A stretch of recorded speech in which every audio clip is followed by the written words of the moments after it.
Hello, good morning. Today our guest is Dr. Ezekiel Mtetwa, and we're going to be talking about iron production in Great Zimbabwe.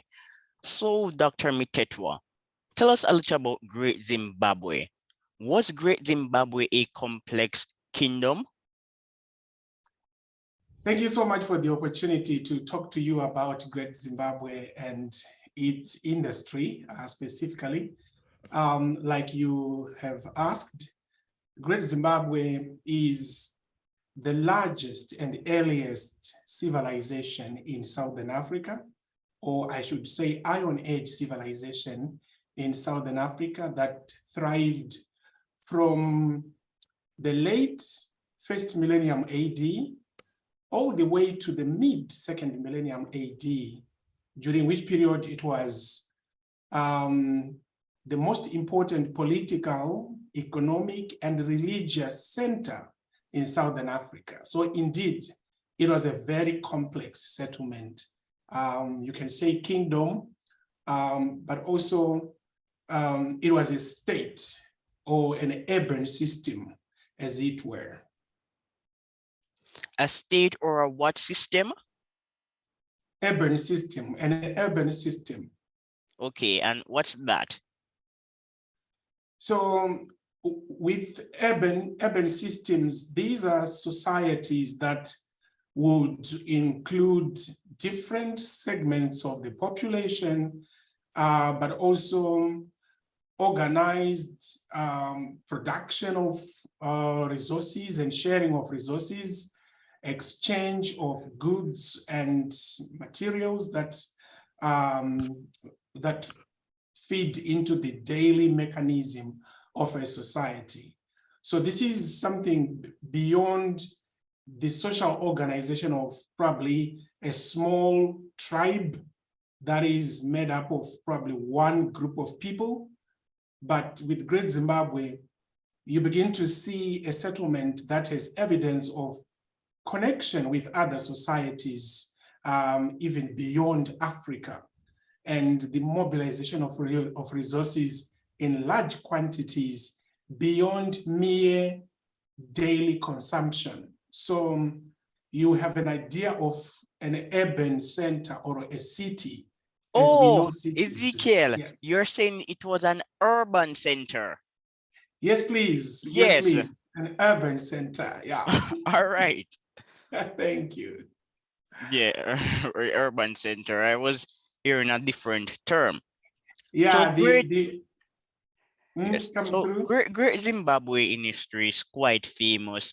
People are impressed by its architecture. But today we're going to talk about iron production in Great Zimbabwe. If you are interested in telling us about the architecture, please go ahead if you have studied that topic. But the focus will be on iron production. When did iron production start in Great Zimbabwe? Or better yet, when did it start in Africa? Because I've been surveying your work and iron production in Africa seems to be quite ancient. Yes, let me start with the last question and then I'll go back to Great Zimbabwe. When did iron start in Africa? It remains a very debated question because we have essentially we've got two schools of thought about the beginning of iron in Africa, with one school arguing that iron was brought into Africa from foreign communities that had discovered iron much earlier than Africa itself. And these are communities thought to have gone through more like experiences with other softer metals like copper production, gold production, because it is argued that in Africa, we don't see the evidence of a Bronze Age, for example, where experiences of working with softer metals would have given Africa an introduction, an important introduction to the working of iron eventually, which is much more harder than copper, for example. So because of the lack of what would stand as a bronze age in Africa. So you have scholars who think Africa did not have the experience to innovate or to discover iron on its own. Therefore, this is a technology that came into the continent. But then there are sites that have been excavated in different parts of the continent, in Nigeria, for example, with dates suggesting that Africa had iron earlier than places thought to have invented or to have discovered iron. For example, places in the Middle East, the Hittites, for example. And then in West Africa, you've got sites that have been dated to about 2,000 years before present. So that means those sites would be much earlier than sites outside the continent. So that's one aspect to the introduction of iron. But then there are other aspects of iron, especially the designs and the processes of manufacturing iron that are unique to Africa. For example, the use of large self-driven furnaces or natural draft furnaces that have not been used in other parts of the world, but are extensively evident in Africa. So the uniqueness of iron production techniques on the continent would suggest that there is an element of innovation or invention of iron in Africa, an independent experience of iron in Africa. So it's not a the topic has not been exhaustively discussed, as it were, because new dates keep coming up, some that are dismissed as affected by old wood, which has been dated, and it gives much earlier dates, you see. So there is still that ongoing debate, but in general, we have evidence of iron production that is conclusive from as early as 500 BC in some parts of Africa. But then in Southern Africa, where Great Zimbabwe is located, the evidence of producing iron starts or comes up from around the first half of the first millennium AD. So the period around 500 AD, you have sites that has evidence of iron production or a lifestyle associated with iron production. In this case, this is a lifestyle of agricultural production, settled life, but also trade in metals, as it were. So yes, that development is associated with the coming of Bantu populations into Southern Africa. So in Great Zimbabwe, one can say iron begins when the farming communities who came, being Bantu speakers, came with iron technology into Southern Africa. All right. Yes, so I wanted you to talk about the sophistication of iron technology in Zimbabwe. You mentioned some examples, but you can definitely continue because I'm really interested in this area of research. Absolutely, thank you. So when it comes to iron production, the most common method of smelting iron from its ore is what we call the bloomery process. This is a process in which only the waste material would melt, but the iron itself does not melt to liquid form because iron melts at around 1,500 degrees. But the smelters in Southern Africa or in Africa in general would heat the iron ore to probably around 1,200 degrees.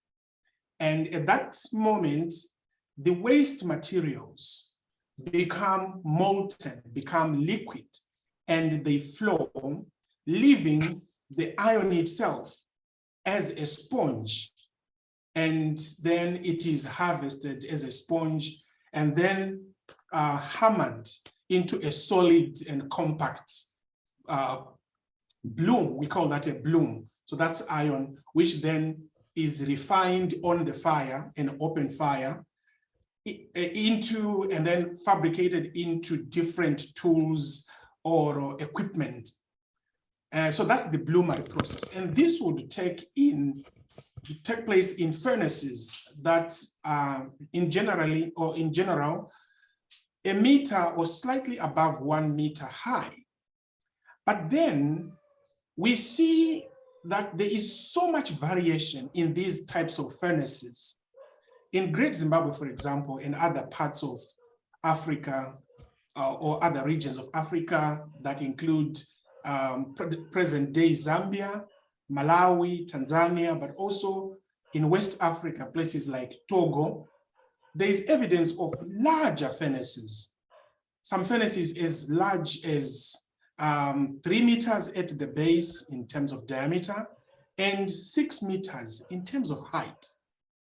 And these furnaces, they show that they would have holes at the base where a heap of tuyas or blowpipes, these are pipes that bring air into the furnace to facilitate the combustion, would be plugged into those holes in large numbers to make sure there is a good supply of air. And these furnaces are so unique because they are not driven by human power. These are driven by convection currency, where when the air in the furnace is heated by the fire in the furnace, it rises and escapes through the chimney, automatically creating a vacuum, which then draws in cold air into the furnace, and it's heated also and rises. So that creates a cycle of air coming in, being heated, going out. And the more fire there is, the faster the flow of these currents and the hotter the furnace becomes. So this is more like a mechanized way of producing iron without human labor being used to pump the bellows. The other furnace that I mentioned in the first place, the one that's about 1 meter high, uses bellows where human power is needed to pump those skin bellows, and then the heat increases in the furnace. So in Great Zimbabwe, where I was doing my research for my PhD, I encountered quite a number of sites with evidence of natural draft technology. This is how sophisticated the iron technology of Great Zimbabwe was. So some of these, if I were to share a screen here to show, okay, probably I may not have. Well, Ezekiel, I have one of your articles in front of me, and our Yes. minds are alike, because I was just going to ask you to talk about sites like Chigaramboni and Chigaramboni, yes. Mashava. Absolutely. So those two sites are very important because Chigaramboni gave us tuyas that amount to around 8, some are actually 10, a maximum of 10 pipes, put one on top of the other and side by side and plugged into a furnace. So when you have got a furnace that has that kind of setup of tuyas, that's evidence of natural draft. So you can begin to identify this technology using the tuyas, how you find them. When you find tuyas that are fused together in the form of a heap, then you know there was no way bellows could be articulated on such pipes. Then the air was just flowing naturally in through those pipes. So that's natural draft. And it allows you, the importance of natural draft technology is that it allows you to smelt for longer hours or for longer days, as long as you are adding fuel and iron ore, what you end up having is a large amount of iron that you produce from just one furnace. And if you've got a number of such furnaces running at the same time, the harvest of iron from such an industry is quite large. So you begin to understand that Great Zimbabwe, as a large settlement, would certainly have required such a large amount of iron, and this technology really suits the demand that Great Zimbabwe would have had for iron in this case, because this is an agricultural society. They need iron for hoes, they need iron for spears, production of different types of equipment. So it becomes reasonable to see how these technologies were developed within the complex development of the settlement of Great Zimbabwe itself. And now you can talk about Mashava. Absolutely. Mashava is fascinating in the sense that if you look at my paper, which came out in the Oxford Research Encyclopedia, Mashava has got some unique shapes of the slag itself. So slag is very important, especially, in fact, in the study of iron technology, slag is the staple material for understanding technology. In this case, at Mashava, you have got slugs that are cylindrical, some that are very flat with evidence of flow, like a volcano. Well, no, when volcano lava flows and then solidifies, you can see the evidence of flow. You see such slugs at Mashava. That gives us the evidence, that becomes the evidence for what we call slag tapping. Slag tapping is a situation where the molten slag in the furnace, I talked about adding more fuel and more iron ore into the furnace. If the furnace, if the molten materials in the furnace keep accumulating, they end up choking the tuyas or the blowpipes, and that is disastrous. For the slag, the molten materials, to not choke your pipes, you would need a method of emptying the furnace to allow more smelting to continue. So the evidence of flat slugs at Mashava suggests that this technique was in use because obviously the slag solidified outside the furnace. And the cylindrical slag suggests that it was trickling outside the furnace through some tuyas or blowpipes specifically designed to tape the molten slag out. For me, that kind of sophistication is marvelous because you begin to see the innovation of the smelters themselves. They want to achieve this type of goal. They want large quantities of iron. And how do they achieve that? They allow the waste material to go out and keep smelting. And the waste is flowing out and they keep smelting. So that on its own is, in my thinking, is beyond imagination. And sadly, I haven't dated the site at Mashava, but similar sites with similar evidence within Great Zimbabwe, I've dated them to around 1200 AD. I think one of them is actually dated to around 1100 AD. That's quite early. I don't think we have another site in Southern Africa or East Africa that has such an early date for natural draft technology, slag tapping technique. You see, so that's something that begins to come into, that forces us to ask, are these technologies invented during the Great Zimbabwe time and then borrowed by other societies in Southern Africa, in Eastern Africa? Where is the direction of the the technology flow itself, how are societies here borrowing from one another? Is Great Zimbabwe inventing these, and are the other societies borrowing from Great Zimbabwe? Because it's a bit later when we see such evidence in East Africa, for example. So that's what I can say about Mashawa. And then there's another site called Muteledzi in my paper there. It has a furnace that is rectangular in shape. And also the tuyas are fused together. I uncovered about 4 tuyas that were fused together like that, which suggests natural draft. But in this case, the natural draft technology here is being used in combination with a rectangular furnace.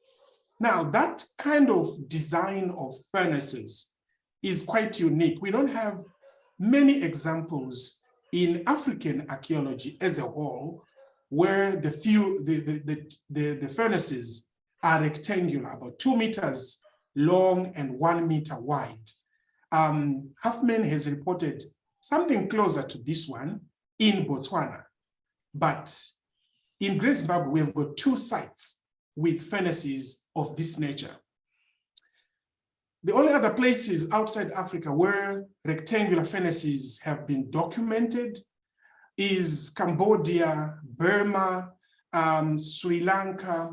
But again, in Burma and Cambodia, this is coming much later in the 2nd millennium AD, and Great Zimbabwe's furnace, unfortunately, up to now, I haven't dated it. So I can't say much about how old that type of furnace design is in Great Zimbabwe. But judging from the evidence of natural draft, which is already dated in the area, I would err on the side of anything before 1500 AD. Ezekiel, so far we have been discussing the processes that explain iron production in Great Zimbabwe. But Yes. how was iron integrated into the social fabric of society? What did iron mean to entrepreneurs or ordinary people like religious people? So thank you for that wonderful question. It allows us to discuss a number of things. First, iron is an important material for agricultural societies. That's where you get your tools, all your equipment, but also beyond agriculture, that's where you get your weaponry for defense, but also for prosecuting war is another way of expanding and defending communities. We have evidence of societies that are also growing as a result of cohesion, military prowess. And that also implicates iron into the society, as it were. But one other angle that I may want to bring up here is the social organization of iron technology itself. Who did what, and how did the society organize itself around the production of site? Again, this is a very debated question because for starters, some would like to think or project iron as a male domain, where males were the smelters of iron, and other religious practices would suggest that it was taboo for women to be part and parcel of the iron production process, because in such beliefs, women, because of their experiences with menstruation, would defile the iron production process. Even men who would want to go for iron production work would have to abstain from things like sex for some time, so that as they go, they are pure, and then they would not compromise the furnace itself, because in that kind of worldview, the furnace is viewed as a bride. who becomes pregnant and gives birth to a baby, the same way women conceive and then give birth to babies. So the ion itself is the baby. So if somebody is to have sexual intercourse with their wife and then come to this bride, it's more like they are double crossing this pregnant bride, and the smelting would not succeed. So iron was produced in certain parts of Africa within a context of taboos, restrictions, myths, and legends, which in one way or the other become part and parcel of the iron production process. You cannot explain iron production excluding the worldview of social beliefs, cultural values that go with the iron production. But you will also see that these beliefs, they are not just limited to iron production, they are kind of rehearsed and performed in daily life in different contexts. So iron is not an exception when it comes to the social organization of a society, the social beliefs of a society. It is shaped by those beliefs, but it also shapes those beliefs, which is one of my arguments in the thesis that I wrote, because I found iron production also taking place within domestic contexts where there are women and children. How would you exclude women in that case if you are smelting within the homestead or within sight of the homestead? Obviously, the women and the children, like I argue in my thesis, are also transformed by the same process that transforms the ore into iron. They are also transformed into active social agents of technology. So for me, iron is so embedded in the society that it brings everybody into its space. So I argue that iron created an inclusive social space where both men, women, children, strangers were transformed by the process at the same time as materials are being transformed into finished artifacts or tools. So that's how neatly integrated iron is with the society.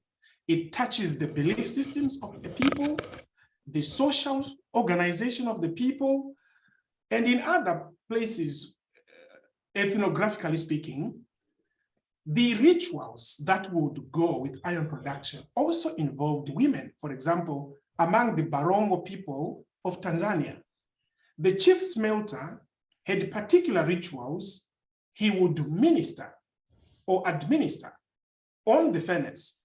And then the wife of the chief smelter would also have her own rituals to perform on the same furnace. So both the husband and the wife would co-produce iron. So for me, there's nothing that then gives us a sense of inclusivity than that administration of rituals into an iron furnace.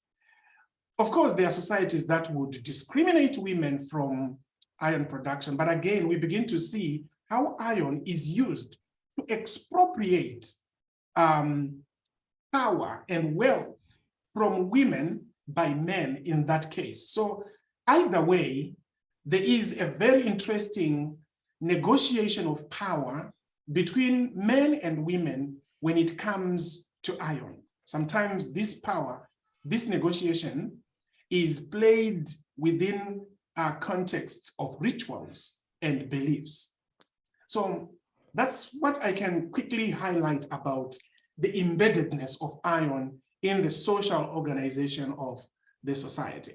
Excellent. And in your thesis, you also undercut the notion that non-elites were not involved in iron production or were less likely to be involved. You argued that ordinary people were also involved in the business of iron production. Yes, you are very right about that. In your PhD I thesis. I actually dispute, because one thing that we have seen in some instances is that archaeologists have tended to emphasize that kings or the elites controlled knowledge about the production of iron. Kings would expropriate the knowledge of the iron smelter and use all the iron and make the iron smelters produce, and what they produce is controlled by the elites, leaving the iron producer as more like a passive agent of their own knowledge, their embodied knowledge. But I argued against that, or I brought about an alternative view which comes from the archaeological record. For example, when iron is produced in a private home, I used private in this sense because this is a domestic premise where the iron smelter himself has control over the decisions that he's going to make, the quantity of the iron he's going to make, and where he is going to sell his produces without necessarily being controlled by the elites or the rulers. So I began to see the iron producer as somebody who is also negotiating with the authorities. Even if there would have been such control, there would therefore be a negotiation of that kind of power. So iron presents a platform where the people who had the embodied knowledge of iron production would have negotiated with the rulers in terms of the decision-making itself, the choice of technologies or techniques to use. So I think that must be emphasized, because the tendency to say iron was highly centralized, the knowledge of iron was highly centralized in the hands of the rulers, I think it's an argument that overshadows how complex the negotiation of iron production itself entailed. It wasn't that simplistic for me. Thanks for your time. So we've been speaking for over 30 minutes, and that's usually the standard time for the interview. But I'm sure that our listeners will be elated by your responses. This is not a topic that's popularly discussed in the media, so I'm expecting that people will surely learn. Thank you so much, Lipton, for giving me the opportunity to reflect on Great Zimbabwe and the iron itself that I am so much interested in, not just in Great Zimbabwe, but in the archaeology of Africa. Thanks. Bye, Dr. Mtetwa. Thank you so much, and I wish you all the best You in too. your endeavors as well. And thanks for the opportunity once more. All right.